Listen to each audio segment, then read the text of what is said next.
What's the difference between sex addiction and problematic sexual behavior? As with substance dependence, uncontrollable sexual behavior can be categorized into at least two levels: sex addiction and the less serious category of problematic sexual behavior. Sex addiction can be assessed using criteria that are similar to those used to establish substance dependence. Elements for consideration include, first, the sexual behavior that places one meaningfully at risk. Second, the behavior continues despite physical, social, or psychological problems. Third, fantasizing or performance of the sexual activity, urge, or behavior in response to anger, boredom, depression, irritability, or other negative mood states. Fourth, tolerance. A need for additional or more intense sexual activity to attain the same pleasurable effect. Or alternatively, receiving less pleasure from the sexual behavior than experienced previously.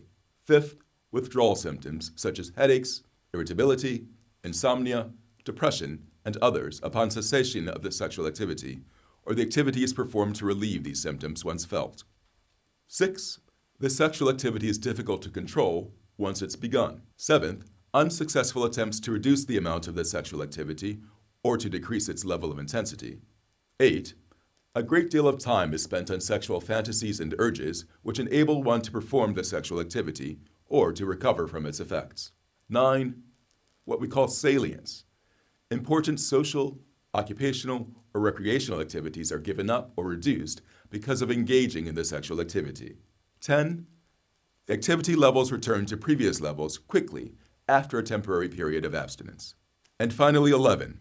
Strong urges or cravings to engage in the sexual activity exist.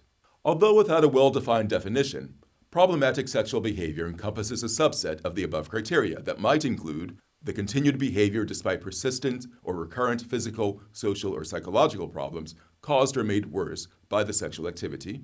A great deal of time is spent on sexual fantasies and urges, which enable one to perform the sexual activity or to recover from its effects. Important social, occupational, or recreational activities are given up or reduced because of engaging in the sexual activity. And finally, fantasizing or performance of the sexual activity, urge, or behavior in response to anger, boredom, depression, irritability, or other negative mood states.